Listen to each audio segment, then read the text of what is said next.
Welcome to another week of our meal prep series.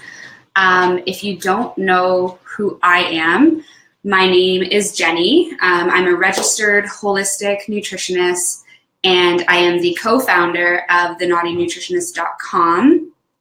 And if you don't know who the Naughty Nutritionists are, if you're new to our community or new to us on Facebook, if you've seen us floating around, posting stuff here and there, essentially what we are is a nutrition and weight loss company for people who love food, and also for people who have tried 1,000,001 diets and have never found a sustainable solution. So we just focus on healthy, whole foods, balance, and enjoying life, enjoying the foods that you're putting in your body. And if you've been tuning in over the past couple weeks, we have been talking about meal planning and meal prepping. Last week, Myrna started off with breakfast. So if you're looking to add some more breakfast to your life, because a lot of us don't eat breakfast, which is one of the things that can really mess up your metabolism. If you're looking to add breakfast into your life, scroll down our Facebook feed and check out that video. She's offering up some pretty cool solutions for breakfast, making it really simple, healthy, delicious, and talking about overnight oats, which is like one of the easiest breakfasts to do and put together, and really simple and awesome. So check that out. Of course, what would follow breakfast is lunch and dinner. So I'm going to be talking kind of about that today, more so just putting together meals from basic, simple ingredients, really simple strategies for dinner, utilizing leftovers and putting together lunch. I think that's it. And if we have time, hopefully we have time, but we only get 20 minutes with these videos. So if we have time, I might whip up a batch of banana ice cream or nice cream or whatever you want to call it. I have this really cool new kitchen utensil and I am obsessed with it. So I might do that, but we'll see how much time I have. So meal prepping, meals, basic lunch, dinner, just putting things together. There's a couple things that you kind of need to get used to if you want to start applying more meal planning and meal prepping to your life. If you checked out my post 2 weeks ago, I just did basic meal prepping strategies, basic solutions. And one of them was talking about how you kind of need to know what you want to cook in the week. You can't, it's really hard to just go into the grocery store, buy a bunch of stuff, get home and be like, okay, what do I do with it now? If you're buying something that maybe we throw a suggestion to buy mushrooms and tomatoes and peppers and you hate all those and then you go out and buy it and then you don't want to eat them, then it's a waste of money, it's a waste of time. If you don't know what you're going to do with your produce and your food, you end up throwing out a lot of food. So knowing what you want to cook, having a recipe database, knowing your skill levels in the kitchen, and going from there. So if you are just learning to cook and you're just learning to apply some healthy cooking techniques to your kitchen, then you probably don't want to have a week filled with really elaborate recipes, or else you're just gonna hate cooking and you're not gonna want to do it. So finding really simple solutions, and then going out and picking up food that fall on your macronutrient list. And if you don't know what macronutrients are, they're the 3 big nutrients that we consume and that fuel us with life and make us thrive and survive and all those awesome things. And these big nutrients are where they host your vitamins and minerals and your antioxidants and stuff, and those are your micronutrients. So your macronutrients are basically your whole foods. You have your carbs, your proteins, and your fats, and stocking up your cart, stocking up your fridge, your pantry with those whole food ingredients is going to be kind of the first step in meal prepping healthy for lunch and for dinner. And if you I'll just run through them really quick. If you're not really too sure what these ingredients are and what whole foods fall under where, you have your carbohydrates, which are your fruits and your vegetables, your whole grains. So anything from brown rice to quinoa. You have like the pseudo grains, which is like your quinoa, amaranth, millet, oats, and those are generally gluten-free grains. And then you have like your regular grains that we know, your ancient grains like spelt, kamut, wheat berries. I actually have wheat berries. I cook them up for Olivia. They're really nice in salads, and it's a whole grain. So like wheat berries are like barley. You cook them like quinoa, or you cook them like brown rice. And they just kind of puff up with water. They're really, really great for making salads and adding to salads. So you have your grains, your fruits, your vegetables. Nuts and legumes fall under category of carbs. They also fall under fats and proteins, but they're good. They're a good source of carbohydrates.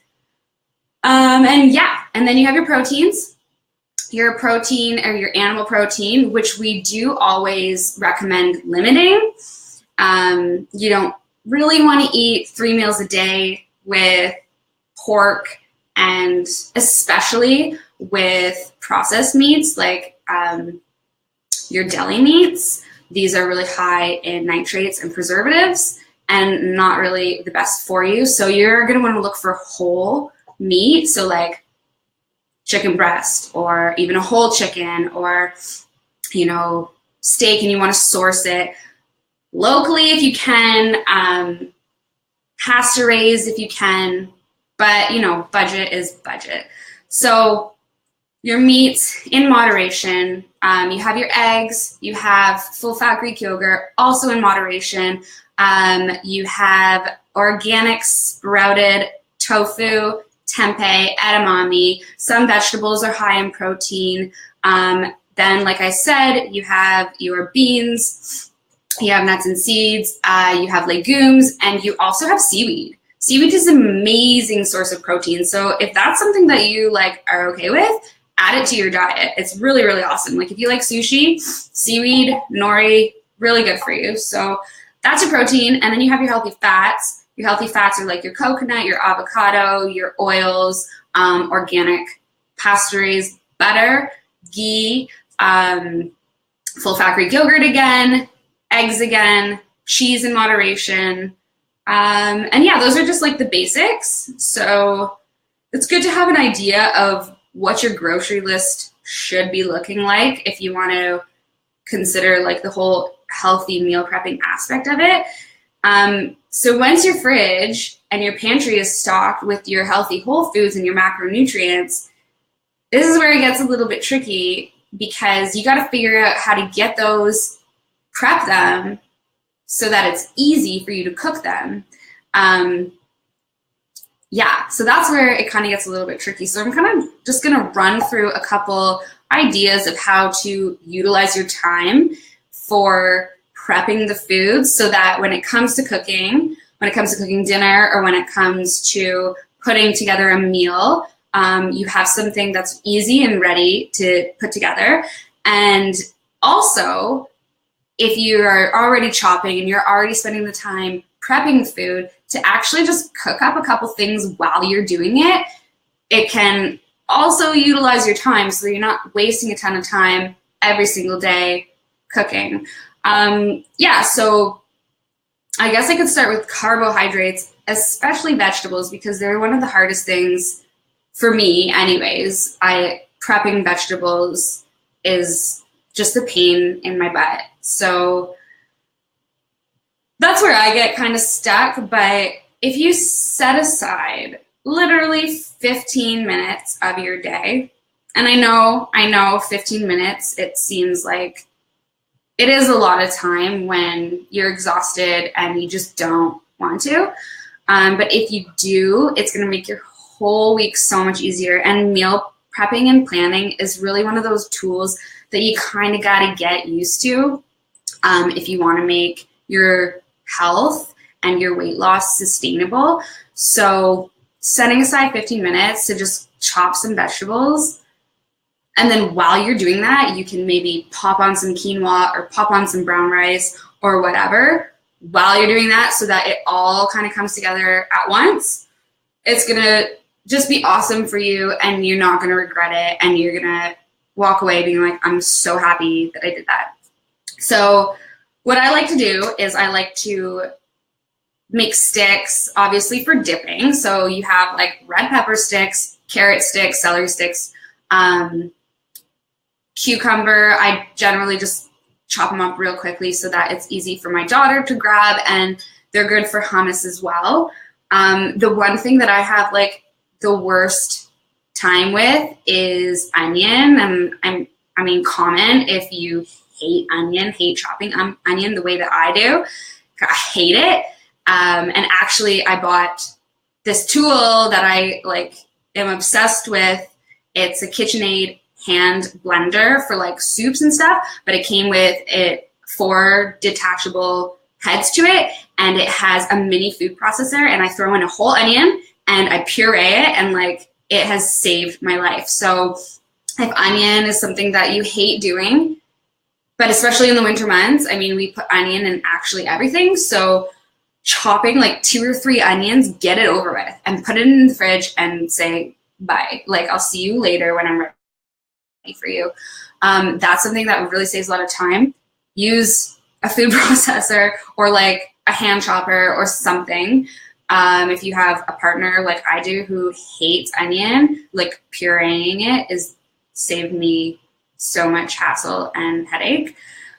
So chopping your vegetables at the same time, you can throw in a batch of quinoa, throw in a batch of wheat berries. Granola is so simple, and we're actually going to be posting this recipe. This is toasted coconut granola. It has oats, coconut, chia seeds, coconut oil, maple syrup, cinnamon, and buckwheat.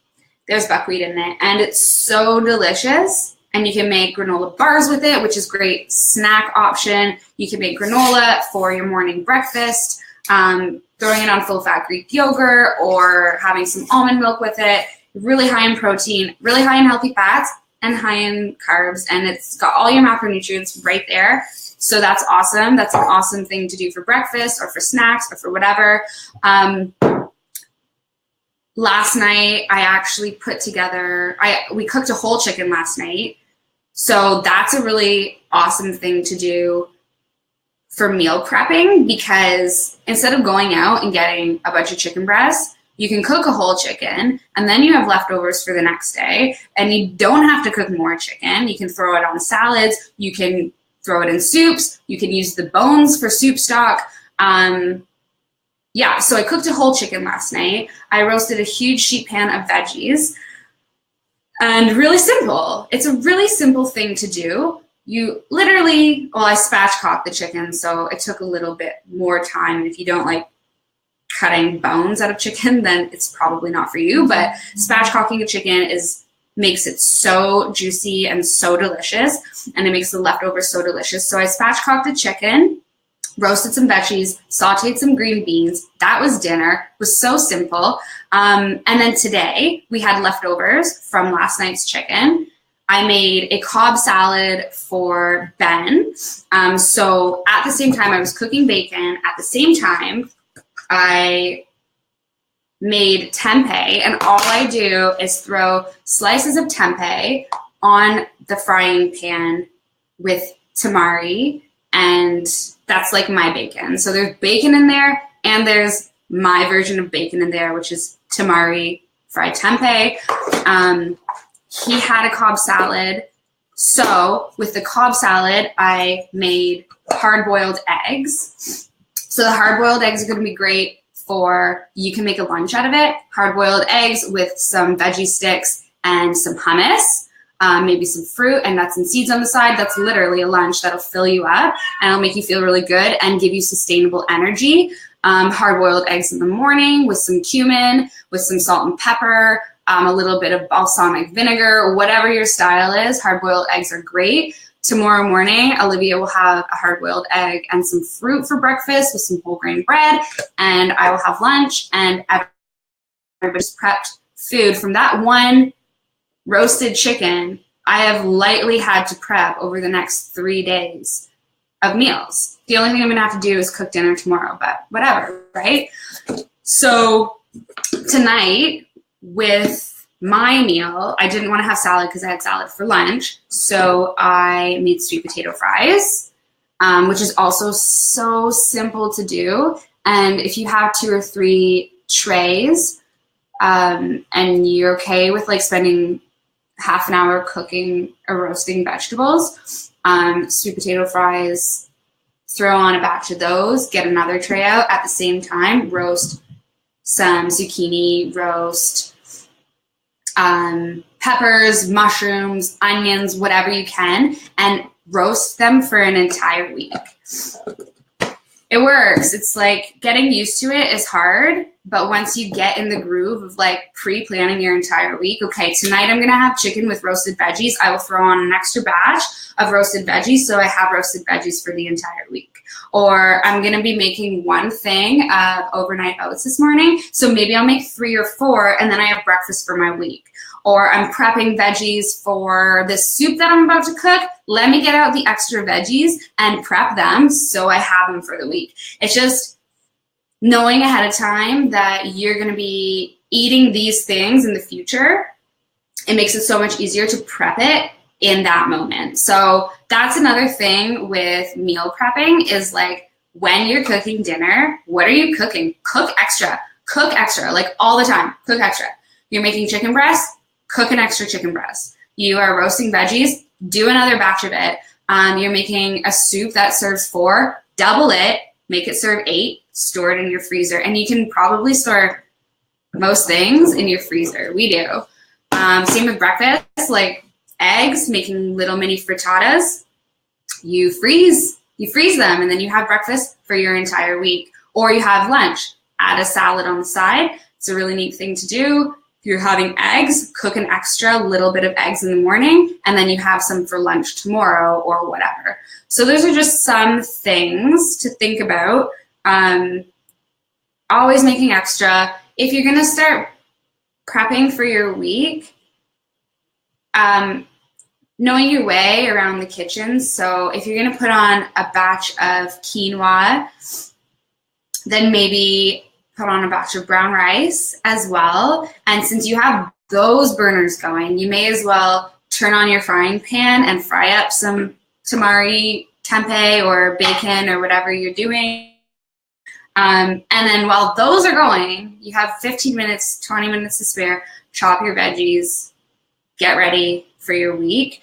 Another thing that I do is if I end up buying like bulk chicken, which isn't like something I always want to do, but sometimes it just has to be done according to my budget that week or whatever.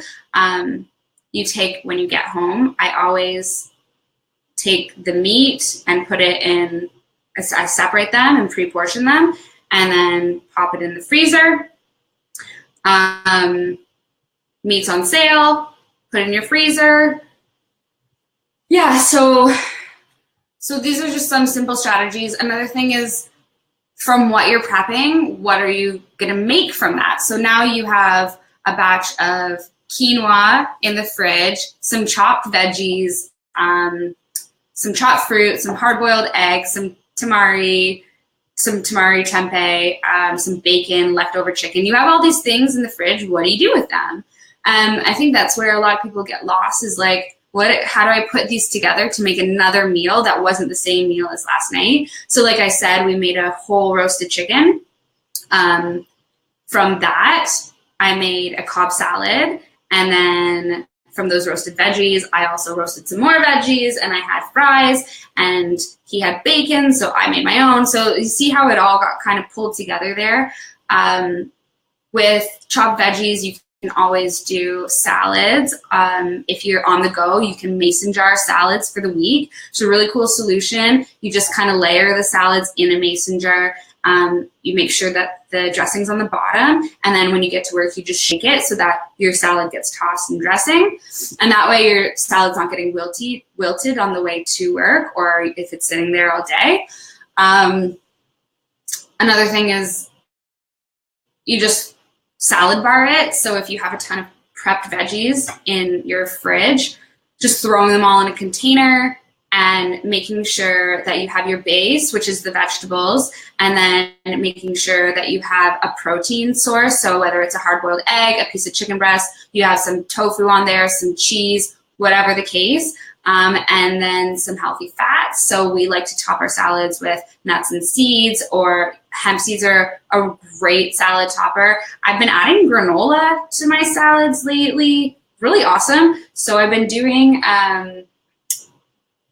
just lettuce, like greens, and then some cucumbers, peppers, some vegetables, chopped vegetables. And then I usually do organic sprouted tofu. I fry it up in tamari sauce as well. Have a little bit of goat cheese on it. And then I put some granola, and within that granola, I have chia seeds or hemp seeds or whatever, just like some really nutrient dense seeds in there. And it's awesome. And some sweet potatoes, some sweet potatoes, really, really good with granola because they're both sweet and they have that nice bite. And if you have some unsweetened cranberries, it's a really good option too, to kind of have like a sweet treat in the afternoon, but it's also a salad. Yes, and then from there you could do soup. So if you have vegetables, you can also mason jar a soup, get some brown rice, like ramen noodles, which you can find, I think Thai Kitchen does them. And then you get a miso soup cube and maybe a hard-boiled egg, and then you just pour hot water on it when you're ready, and then the noodles will cook in the soup, and then you have a vegetable soup, and it's filling and delicious. Some other things, you could do chia pudding, you can do the overnight oats, you can make soups in your crock pot with prepped vegetables. Just making sure that what you're eating has the carbs, the protein, and the healthy fats, and emphasis on the protein, making sure that there's adequate sources of protein, you're having enough protein in there, and you're not just eating a bowl of lettuce, because a bowl of lettuce isn't going to fill you up, and it's going to make you hungry an hour later, and then what are you going to reach for?